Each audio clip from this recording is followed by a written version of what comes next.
Chapter 9, Biomolecules. There is a wide diversity in living organisms in our biosphere. Now a question that arises in our mind is, are all living organisms made of the same chemicals, that is elements and compounds? You have learned in chemistry how elemental analysis is performed. If we perform such an analysis on a plant tissue, animal tissue, or a microbial paste, we obtain a list of elements like carbon, hydrogen, oxygen, and several others, and their respective content per unit mass of a living tissue.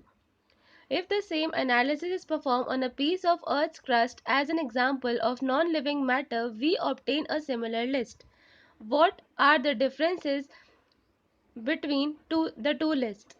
In absolute terms, no such differences would be made out. All the elements present in a sample of Earth's crust are also present in the sample of living tissue. However, a closer examination reveals that the relative abundance of carbon and hydrogen with respect to other elements is higher in any living organism than in the Earth's crust. Table 9.1. 9.1, How to analyze chemical composition. We can continue asking in the same way what type of organic compound are found in living organisms. How does one go about finding the answer? To get an answer, one has to perform a chemical analysis. We can take any living tissue, a vegetable or a piece of liver, etc., and grind it in trichloroacetic acid Cl3CCOOH. Using a mortar and a pestle, we obtain a thick slurry. If we were to stain this through a cheesecloth or cotton, we would obtain two fractions. One is called the filtrate, or more technically the acid soluble pool, and the second the retentate, or the acid insoluble fraction. Scientists have found thousands of organic compounds in the acid soluble pool. In higher classes, you will learn about how to analyze a living tissue sample and identify a particular organic compound. It will suffice to say here that one extracts the compound, then subjects the extract to various separation techniques till one has separated a compound from all other compounds. In other words, one isolates and purifies a compound. Analytical techniques, when applied to the compound, give us an idea of the molecular formula and the probable structure of the compound. All the carbon compounds that we get from living tissue can be called biomolecules. However, living organisms have also got inorganic elements and compounds in them. How do we know this? A slightly different but destructive experiment has to be done. One weighs a small amount of living tissue, say a leaf or liver, and this is called wet weight, and dry it. All the water evaporates. The remaining material gives dry weight. Now, if the tissue is fully burned, all the carbon compounds are oxidized to gaseous form CO2 and water vapor and are removed. What is remaining is called ash. This ash contains inorganic elements like calcium, magnesium, etc. Inorganic compounds like sulfate, phosphate, etc. are also being in the acid soluble fraction. Therefore, elemental analysis gives elemental composition of living tissue in the form of hydrogen, oxygen, chlorine, carbon, etc. While analysis for compounds give an idea of the kind of organic. Figure 9.1, an inorganic constituents table 9.2 present in a living tissue. From a chemistry point of view, one can identify functional groups like aldehyde, ketone, aromatic compounds, etc. But from biological point of view, we shall classify them into amino acid, nucleotides, bases, fatty acids, etc. Amino acids are organic compound containing an amino group and an acidic group as substituent on the same carbon, that is the alpha carbon. Hence, they are called alpha amino acids. They are substituted methanes. There are four substituent groups occupying the four valency positions. These are hydrogen, carboxyl group, amino group, and a variable group designated as R group. Based on the nature of R group, there are many amino acids. However, those which occur in protein are only of 20 types. The R group in these proteinaceous amino acid could be a hydrogen. The amino acid is called glycine. A methyl group, alanine, hydroxyl methyl, serine, etc. 3 of the 20 are shown in a figure 9.1. The chemical and physical property of amino acid are essentially of the amino, carboxyl and the R functional groups. Based on the number of amino and carboxyl group, there are acidic, example glutamic acid, basic, lysine and neutral, valine amino acids. Similarly, there are aromatic amino acid, tyrosine, phenylalanine, tryptophan. A particular property of amino acid is the ionizable nature of NH2 and COOH group. Hence, in solution of different pH, the structure of amino acids changes. Lipids are generally water insoluble. They could be simple fatty acid. A fatty acid has a carboxyl group attached to an R group. The R group could be a methyl CH3 or ethyl C2H5 or higher number of CH2 group, 1 carbon to 19 carbons. For example, palmitic acid has 16 carbons including carboxyl carbon. Arachidonic acid has 20 carbon atoms including the carboxyl carbon. Fatty acid could be saturated without double bond or unsaturated with one or more C double bond C double bonds. Another simple lipid is glycerol, which is trihydroxypropane. Many lipids have both glycerol and fatty acids. Here the fatty acids are found esterified with glycerol. They can be then monoglyceride, diglyceride and triglycerides.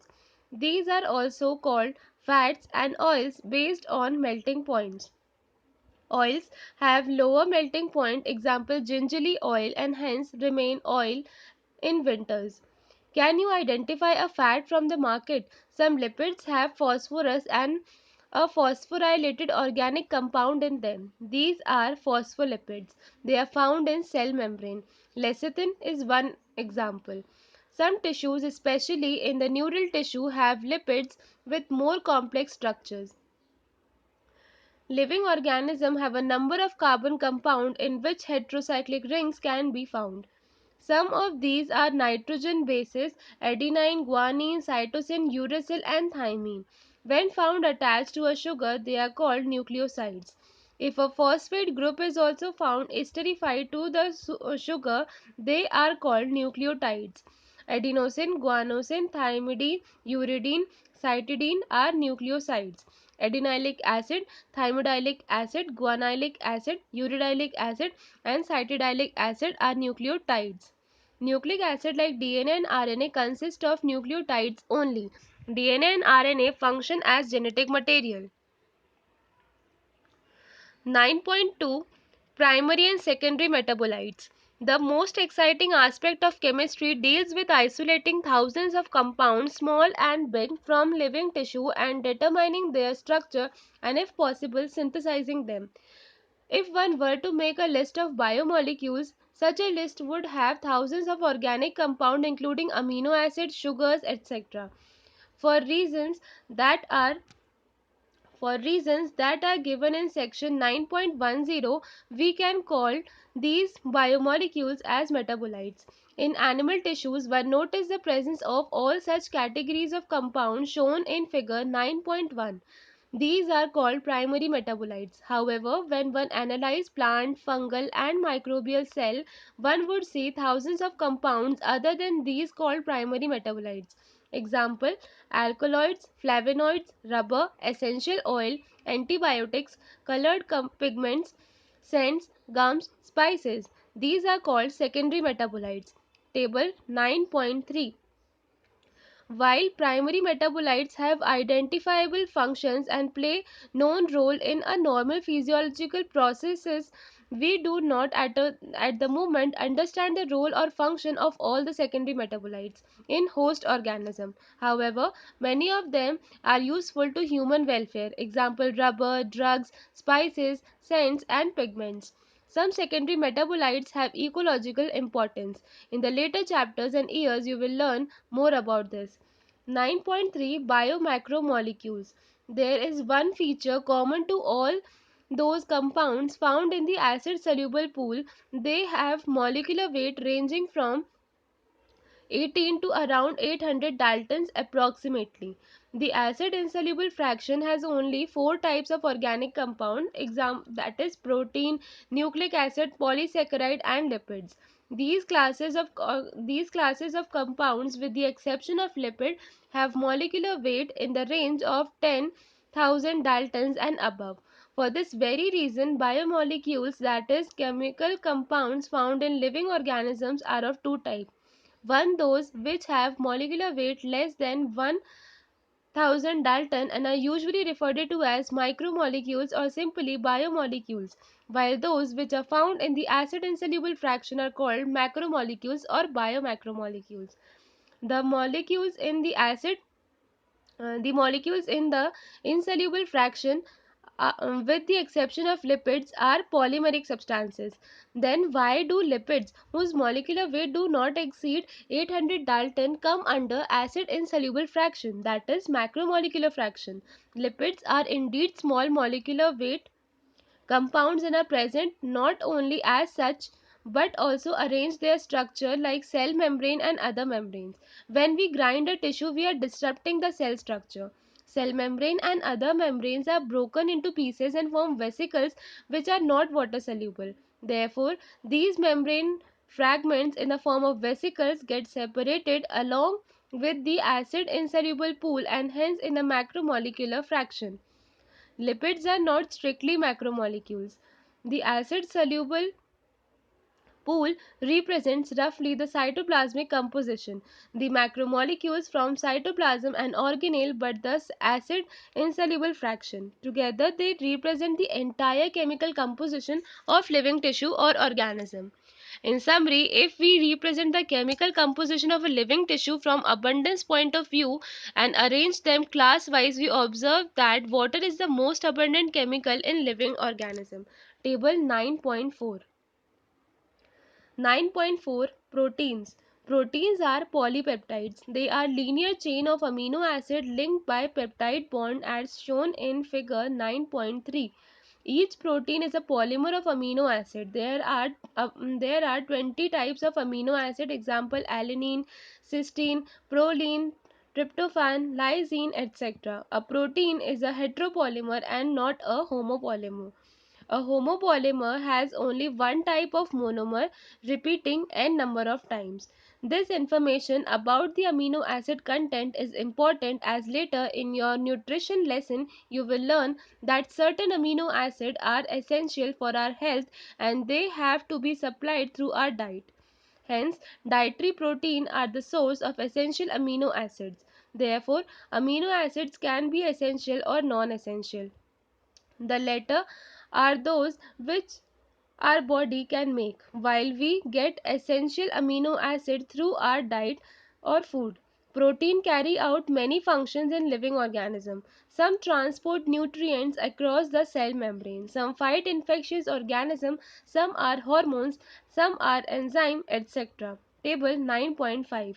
Collagen is the most abundant protein in animal world and rubisco bisphosphate carboxylase oxygenase rubisco is the most abundant protein in the whole biosphere.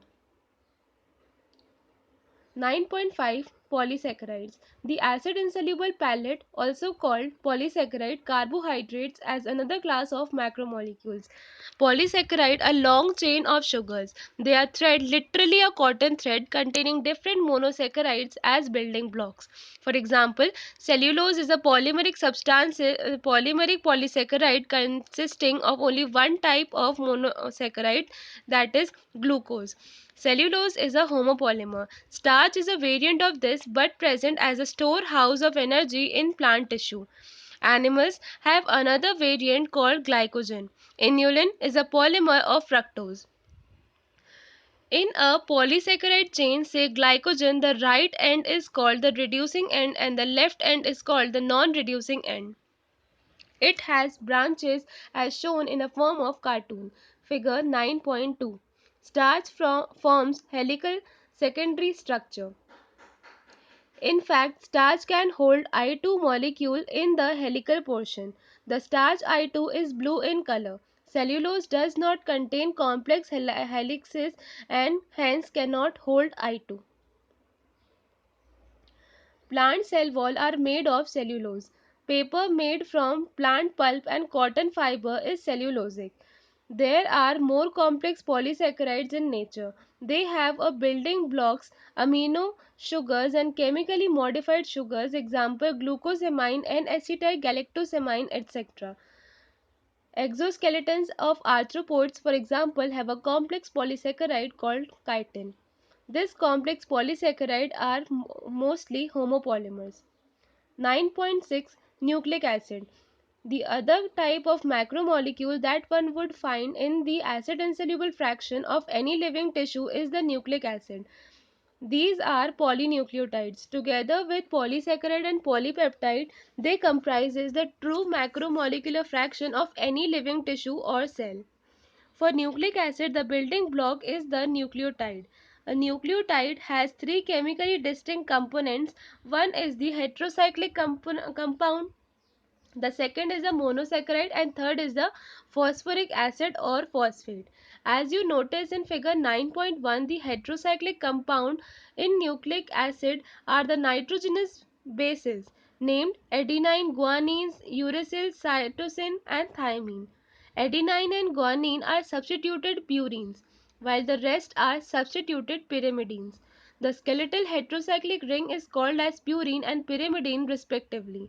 The sugar found in polynucleotide is either ribose, a monosaccharide pentose, or 2-deoxyribose. A nucleic acid containing deoxyribose is called deoxyribonucleic acid DNA, while that which contains ribose is called ribonucleic acid RNA. 9.7 Structure of proteins. Proteins, as mentioned earlier, are heteropolymers containing strings of amino acids. Structure of molecules means different thing in different context. In inorganic chemistry, the structure invariably refers to the molecular formula. Example NaCl, MgCl2, etc. Organic chemists always write a two-dimensional view of a molecule while representing the structure of a molecule. Example benzene, naphthalene, etc. Physicists conjure up to the dimensional view of the molecular structure, while biologists describe the protein structure at four levels. The sequence of amino acid, that is the positional information in protein, which is the first amino acid, which is the second, and so on, is called the primary structure. Figure 9.3a of a protein. A protein is imagined as a line. The left end represented by the first amino acid and the right end is represented by the last amino acid. The first amino acid is also called as N-terminal amino acid.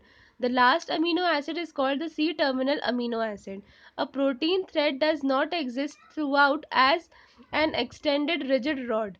The thread is folded in the form of helix, similar to the revolving staircase. Of course, only some portion of the protein thread are arranged in the form of helix. In proteins, only right-handed helix are observed. The other regions of the protein thread are folded into other forms in what is called the secondary structure. Figure 9.4b. In addition, the long protein chain is also folded upon itself like a hollow woolen ball, giving rise to the tertiary structure. Figure 9.4c. This gives us an three-dimensional view of a protein. Tertiary structure is absolutely necessary for many biological activities of protein. Some protein are an assembly of more than one polypeptide or subunits. The manner in which these individual folded polypeptides or subunits are arranged with respect to each other, example linear string of spheres, spheres arranged one upon each other in a form of cube or plate, etc. This is architecture of a protein, otherwise called the quaternary structure of protein. Figure 9.4d. Adult human hemoglobin consists of four subunits. Two of these are identical to each other. Hence, two subunits of alpha type and two subunits of beta type together constitute the human hemoglobin, HB. 9.8 Nature of bond linking monomers in a polymer.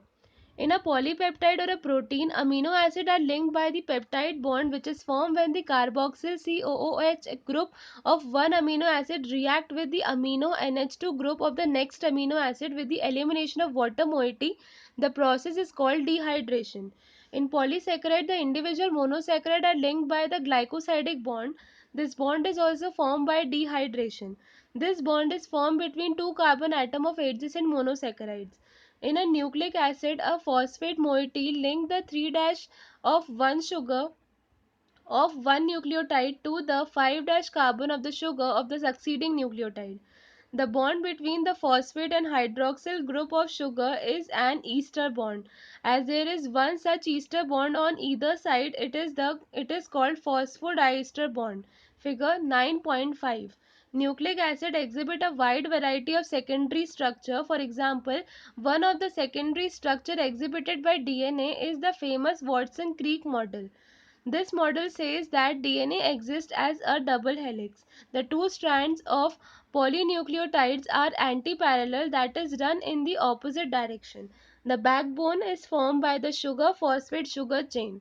The nitrogenous bases are projected more or less perpendicular to their backbone but face inside. A and G of one strand compulsorily base pair with T and C respectively on the other strand. There are two hydrogen bonds between A and T and three hydrogen bonds between G and C. Each strand appears like a helical staircase. Each step of ascent is represented by a pair of bases. At each step of ascent, the strand turns 36 degrees. One full turn of the helical strand would involve 10 steps or 10 base pairs. Attempt drawing a line diagram, the pitch would be 34 angstrom, the rise per base pair would be 3.4 angstrom. This form of DNA with the above mentioned salient feature is called the bDNA. In higher classes, you will be told that there are more than a dozen forms of DNA named after English alphabets with unique structural features. 9.9 Dynamic state of body constituents concept of metabolism.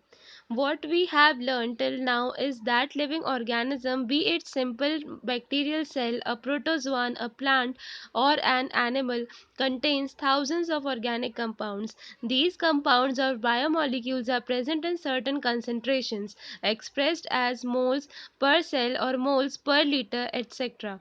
One of the greatest discovery ever made was the observation that all these biomolecules have a turnover. This means they this means that they are constantly being changed into some other biomolecules and also made from some other biomolecules. This breaking and making is through chemical reactions constantly occurring in a living organism. Together, all these chemical reactions are called metabolism. Each of the metabolic reaction result in transformation of biomolecules. A few examples for such metabolic transformations are removal of CO2 from amino acid, making an amino acid into an amine, removal of amino group in a nucleotide base, hydrolysis of the glycosidic bond in a disaccharide, etc. We can list 10 and thousands of such examples. Majority of these metabolic reactions do not occur in isolation but are always linked to some other reaction. In other words, metabolites are converted into each other in a series of linked reactions called metabolic pathways. These metabolic pathways are similar to the automobile traffic in a city. These pathways are either linear or circular. These pathways crisscross each other, that is, there are traffic junctions. Flow of metabolites through metabolic pathway have a definite rate and direction like automobile traffic. This metabolite flow is called the dynamic state of body constituent. What is most important is that this interlinked metabolic traffic is very smooth and without a single reported mishap for healthy conditions. Another feature of these metabolic reaction is that every chemical reaction is a catalyzed reaction. There is no uncatalyzed metabolic conversions in living system. Even CO2 dissolving in water, a physical process, is a catalyzed reaction in living system. The catalyst which hasten the rate of given metabolic conversion are also protein. These proteins with catalytic power are named enzymes. 9.10 Metabolic basis for living. Metabolic pathway can lead to more complex structure from a simpler structure. For example, acetic acid become cholesterol or lead to simpler structure from complex structure. Example, glucose become lactic acid in our skeletal muscles. The former case is called biosynthetic pathway or anabolic pathway. The later constitute degradation and hence is called the catabolic pathway. Anabolic pathway, as expected, consume energy. Assembly of a protein from amino acid require energy input. On the other hand, catabolic pathways lead to the release of energy. For example, when glucose is degraded to lactic acid in our skeletal muscle, energy is liberated. This metabolic pathway from glucose to lactic acid, which occur in 10 metabolic steps, is also called glycolysis. Living organisms have learned to trap this energy liberated during degradation and store it in a form of chemical bonds. As and when needed, this bond energy is utilized for biosynthetic, osmotic, and mechanical work that we perform.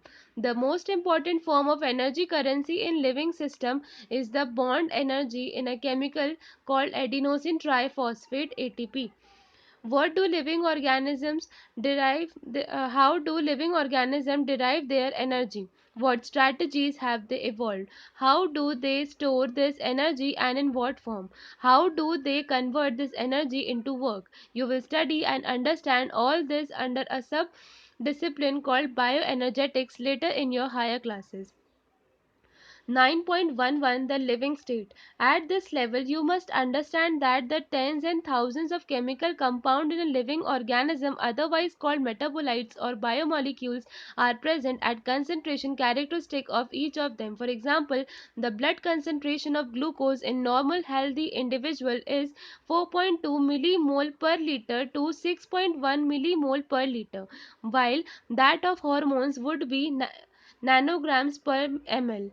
The most important fact of biological system is that all living organisms exist in a steady state characterized by concentration of each of these biomolecules. These biomolecules are in a metabolic flux. Any chemical or physical process moves spontaneously to equilibrium. The steady state is a non-equilibrium state. One should remember that from physics that systems at equilibrium cannot perform work. As living organisms work continuously, they cannot afford to reach equilibrium. Hence, the living state is a non-equilibrium steady state to be able to perform work. Living processes is a constant effort to prevent falling into equilibrium. This is achieved by energy input. Metabolism provides a mechanism for the production of energy. Hence, the living state and the metabolism are synonymous. Without the metabolism, there cannot be a living state. 9.12 Enzymes. Almost all enzymes are protein. There are some nucleic acid that behave like enzyme. These are called ribozymes. One can depict an enzyme by a line diagram.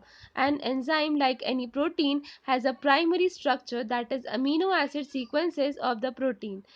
An enzyme, like any protein, has the secondary and tertiary structure. When you look at the tertiary structure, figure 9.4b, you will notice that the backbone of a protein chain fold upon itself, the chain crisscross itself, and hence many crevices or pockets are made. One such pocket is the active site. An active site of an enzyme is a crevice or pocket into which the substrate fits. Thus, enzymes, through their active site, catalyze reactions at a high rate.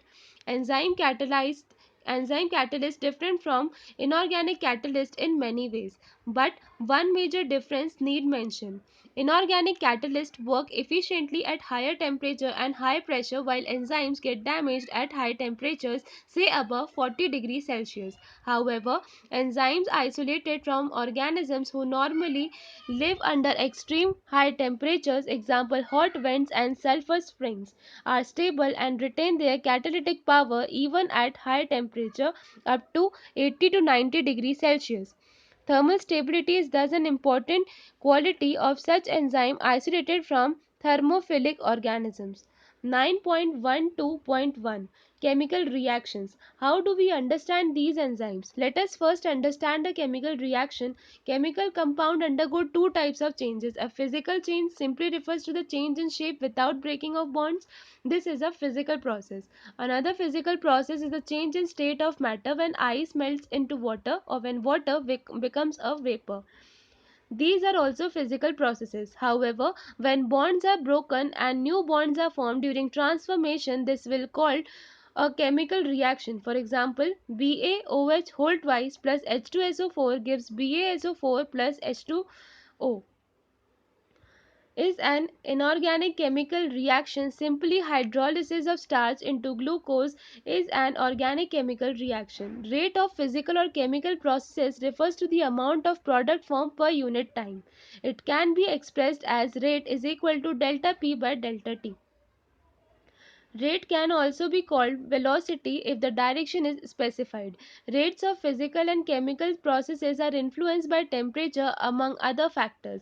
A general rule of thumb is that the rate doubles or decreases by half for every 10 degrees Celsius change in either direction. Catalyzed reactions proceed at a rate vastly higher than that of uncatalyzed ones. When enzyme catalyzed reactions are observed, the rate would be vastly higher than the same but uncatalyzed reaction. For example, CO2 plus H2O in the presence of carbonic anhydrase gives H2CO3 and vice versa. In the absence of any enzyme, this reaction is very slow, with about 200 molecules of H2CO3 being formed in an hour. However, by using the enzyme present within the cytoplasm called carbonic anhydrase, the reaction speeds dramatically with about 6 lakh molecules being formed every second. The enzyme has accelerated the reaction rate by about 10 million times. The power of enzymes is incredible indeed. There are thousands of types of enzymes, each catalyzing a unique chemical and or metabolic reaction. A multi-step chemical reaction when each of the step is catalyzed by the same enzyme complex or different enzymes is called a metabolic pathway. For example, glucose gives 2-pyruvic acid. C6H12O6 plus O2 gives 2C3H4O3 plus 2H2O is actually a metabolic pathway in which glucose becomes pyruvic acid through 10 different enzyme catalyzed metabolic reaction. When you study respiration in chapter 14, you will study these reactions. At this stage, you should know that this very metabolic pathway with one or two additional reaction give rise to the variety of metabolic end products. In our skeletal muscle, under anaerobic condition, lactic acid is formed. Under normal aerobic condition, pyruvic acid is formed. In yeast, during fermentation, the same pathway leads to the production of ethanol, alcohol. Hence, in different conditions, different products are possible. 9.12.2 How do enzymes bring about such high rates of chemical conversions? To understand this, we should study enzyme a little more. We have already understood the idea of an active site. The chemicals or metabolic conversions refers to a reaction. The chemical which is converted into a product is called a substrate. Hence, enzymes, that is protein with three-dimensional structure including an active site, convert a substrate S into a product P. Symbolically, this can be depicted as S gives P. It is now understood that the substrate S has to bind the enzyme at its active site within a given cleft or pocket. The substrate has to diffuse towards the active site. There is thus an obligatory formation of an ES complex. E stands for enzymes. This complex formation is a transient phenomena. During the state where substrate is bound to the enzyme active site, a new structure of the substrate called transition state structure is formed. Very soon after the expected bond breaking making is complete, the product is released from the active site. In other words, the structure of substrate gets transformed into the structure of product. The pathway of this transformation must go through the so-called transition state structure. There could be many more altered structural states between the stable substrate and the product. Implicit in this statement is that the fact that all other intermediate structural states are unstable. Stability is something related to energy status of the molecule or the structure. Hence, when you look at this pictorially through a graph, it looks like something as in figure 9.6. The y-axis represents the potential energy content, the x-axis represents the progression of the structural transformation or states through the transition state. You would notice two things: the energy level differences between S and P. If P is at lower level than S, the reaction is exothermic reaction. One need not supply energy by heating in order to form the product. However, whether it is an exothermic or spontaneous reaction or an endothermic or energy requiring reaction, the S has to go through a much higher energy state or transition state. The differences in average energy content of S from that of this transition state is called the activation energy. And enzymes eventually bring down this energy barrier, making the transition of S to be more easy. 9.12.3 Nature of enzyme action. Each enzyme E has a substrate S binding site in its molecule so that a highly reactive enzyme substrate complex ES is produced. This complex is short lived and dissociates into its product P and the unchanged enzyme with an intermediate formation of the enzyme product complex EP. The formation of the ES complex is essential for catalysis. E plus S gives ES, which gives EP, which gives E plus P. The catalytic cycle of an enzyme action can be described in the following step. First, the substrate bind to the active site of the enzyme, fitting into the active site. The binding of the substrate include the enzyme to alter its shape, fitting more tightly around the substrate. The active site of the enzyme, now in close proximity of the substrate, breaks the chemical bond of the substrate and the new enzyme product complex is formed. The enzyme releases the products of the reaction and the free enzyme is ready to bind to another molecule of the substrate and run through the catalytic cycle once again. 9.12.4 Factors affecting enzyme activity.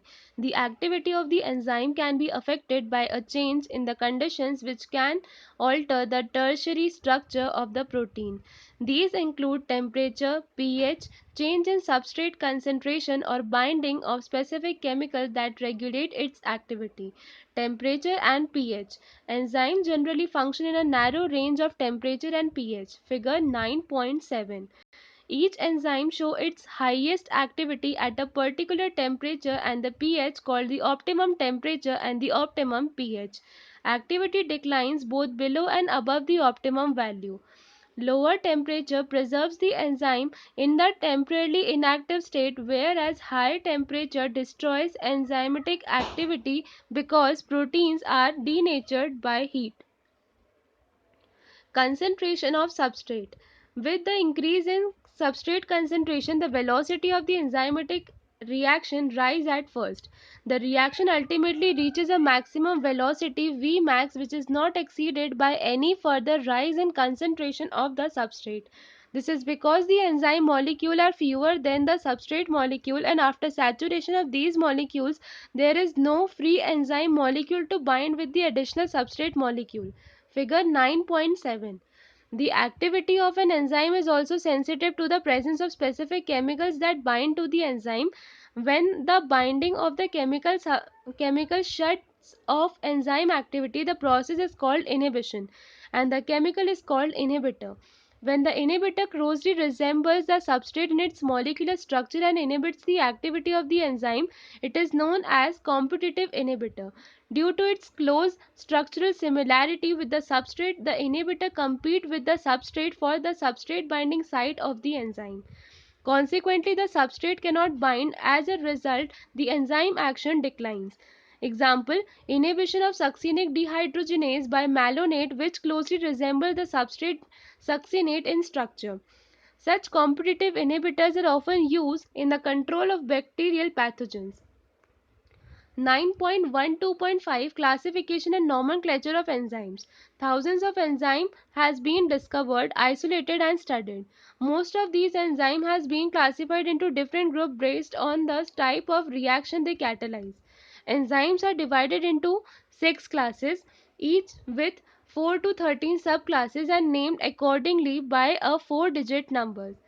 Oxidoreductase or dehydrogenase enzyme which catalyze oxidoreduction between two substrate S and S dash. Example: S reduce plus S dash oxidize gives S oxidized plus S dash reduced.